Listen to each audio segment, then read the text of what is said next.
I want you to picture a form, not a meeting, not a difficult conversation, a form. The one your organization opens at review time. There's a rating on it.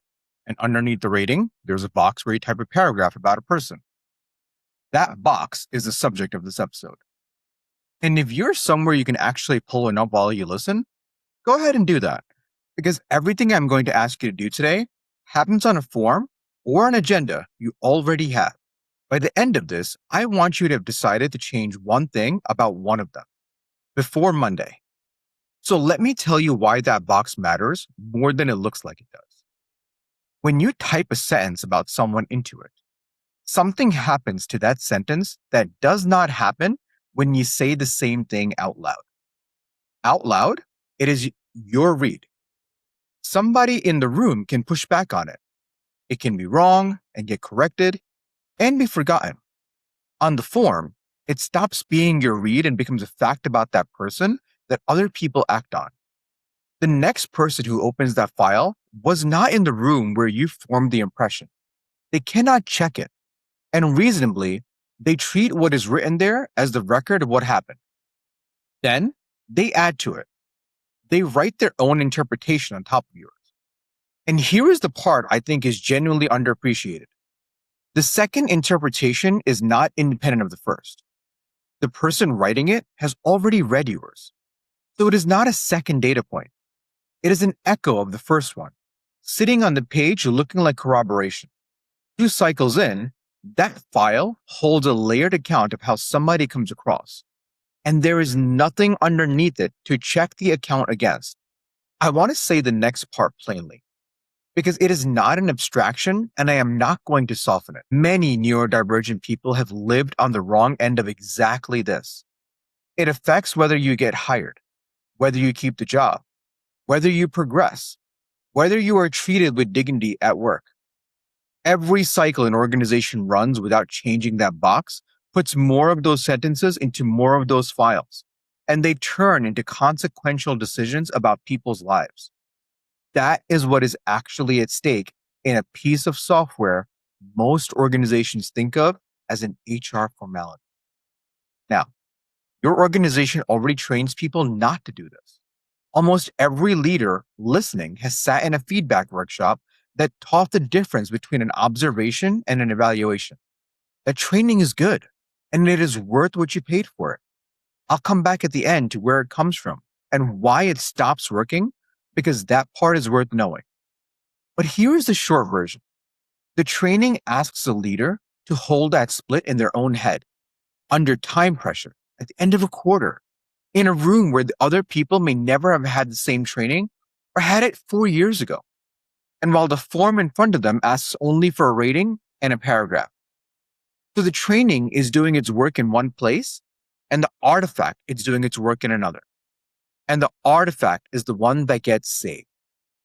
Which brings me to the 3 changes.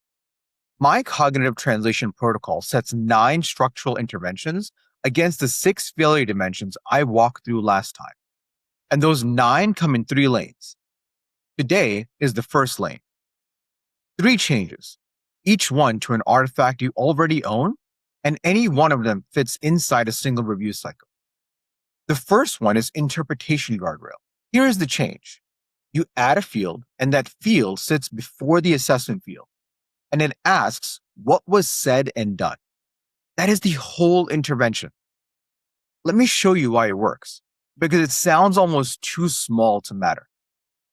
Go ahead and read the last set of reviews you signed off on, and read the comments rather than the ratings. You will find sentences that look like descriptions, but are really conclusions. Struggles to influence senior stakeholders. Comes across as defensive when challenged. Needs more executive presence. Not one of those tells you what the person said, or what they were asked, or what happened next.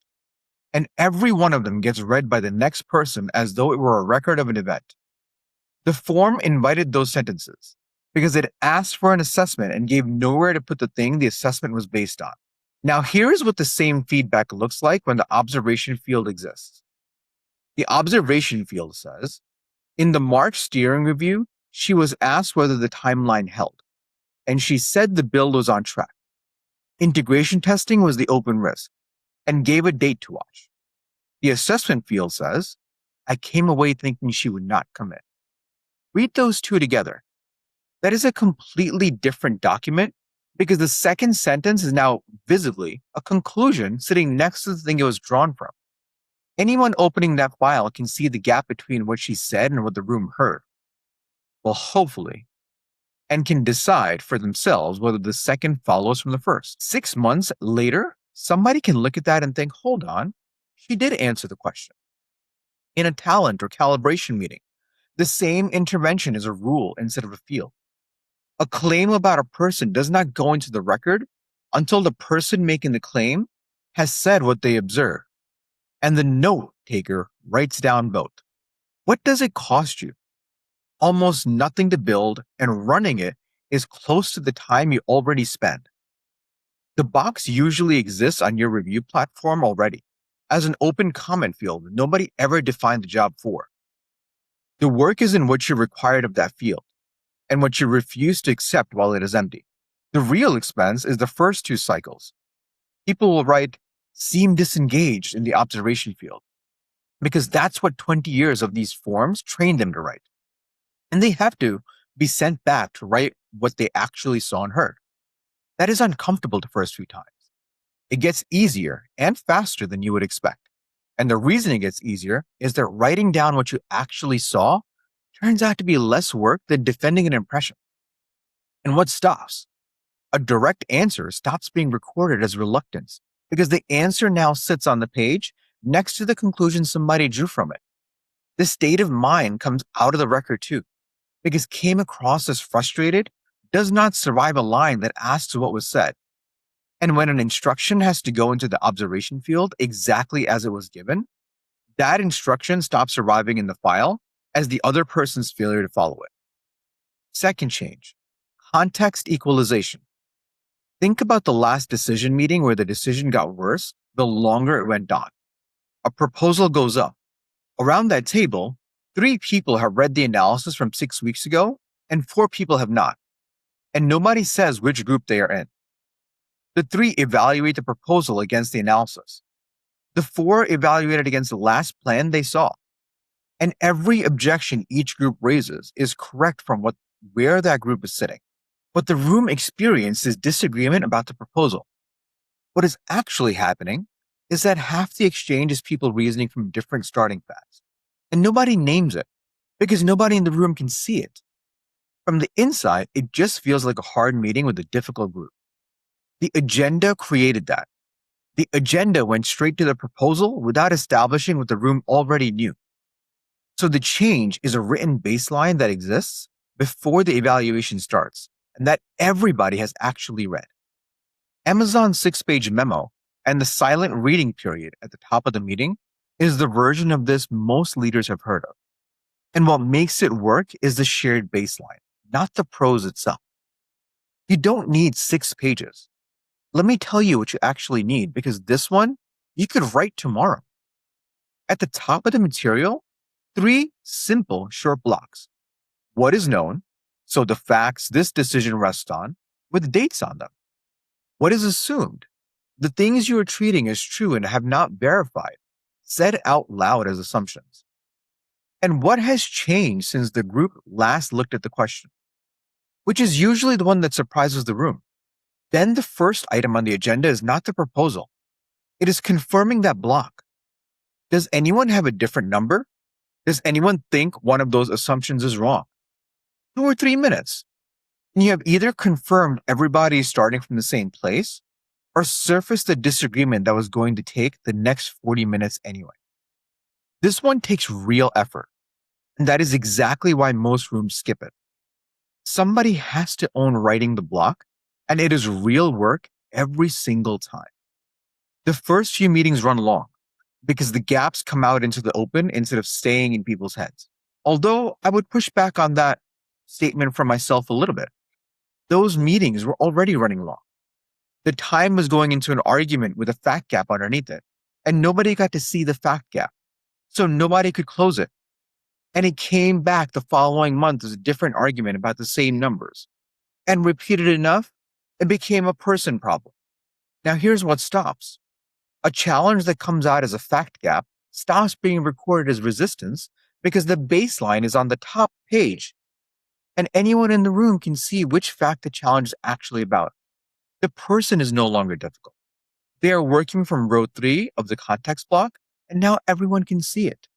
The third change, and this is the one that reaches furthest, outcome based evaluation. Go back to that same review file and look for the field that records what the person was right about. In most forms, there isn't one. Your organization can tell you that a director did not carry the room in March. It cannot tell you that she was the only person in that room who said the migration date would not hold, and that it did not hold. The form has a place for the delivery and no place for the result. So the delivery gets scored, and the result never enters the record at all. The change is a field that asks what this person's calls turned out to be worth. You fill it in with the calls, the dates, and what happened after them. The reads that were right and were acted on. The reads that were right and were not acted on, which is the most expensive category in your organization and the one nobody counts. And the reads that were wrong, because the point is an accurate record of judgment rather than a list of wins. And it sits alongside your competency ratings rather than replacing them.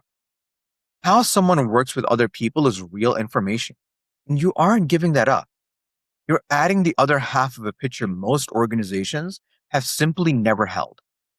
This is the most expensive of the three, and the expense is keeping a record across the year rather than money. Money is not the expense. The time spent to keep the record is. Because somebody has to write the call down when it gets made. And that is the whole discipline. Because in December, nobody remembers March. Most organizations already have somewhere it could live. A decision log if you keep one. The meeting minutes, if they're any good. The work is deciding that a named person's read goes in there with their name attached at the moment they say it. And one line is enough. March 11th, platform review. She flagged the migration date as the risk. That is the entire entry. In December, that line is worth more to you than the whole paragraph somebody wrote about her presence. And what stops?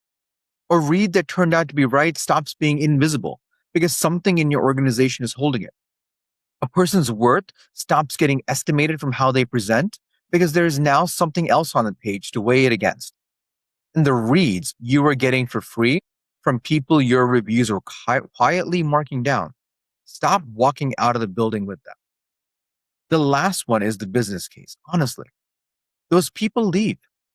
They usually leave for somewhere that noticed, and the thing that they were carrying leaves with them. And because you never wrote it down anywhere, you do not even find out what you lost.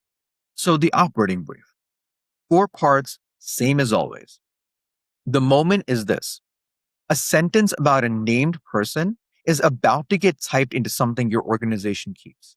A review comment, a calibration note, a succession slate, a handover document. That is the moment, and it is happening somewhere in your organization this week.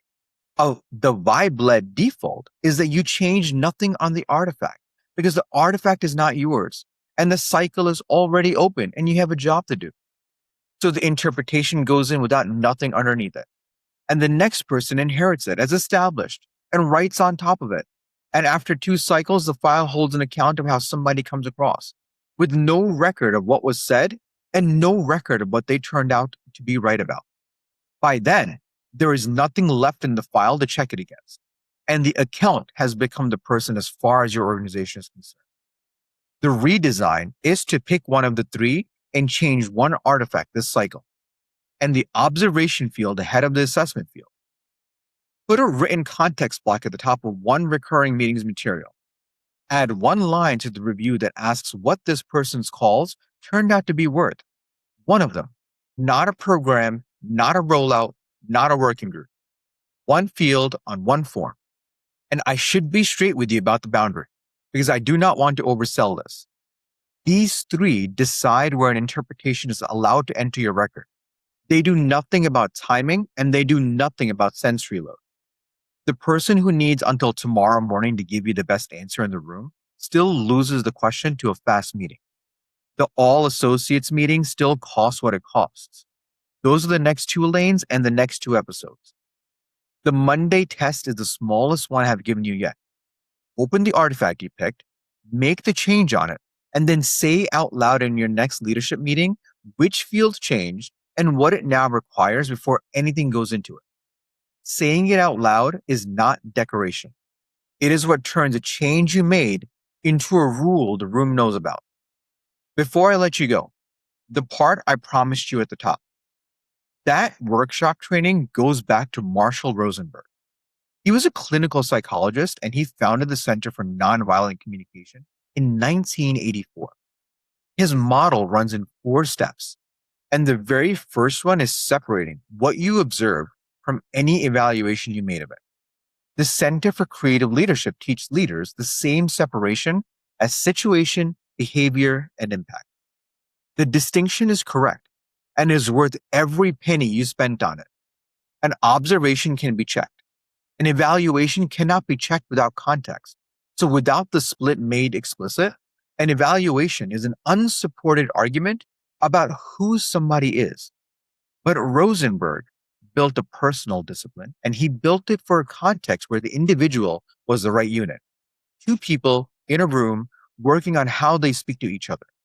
A personal discipline holds for the leaders who are good at it, on the days they have the attention for it, in the rooms where the other people were trained too, which makes the benefit of your organization real, uneven, and almost impossible to trace.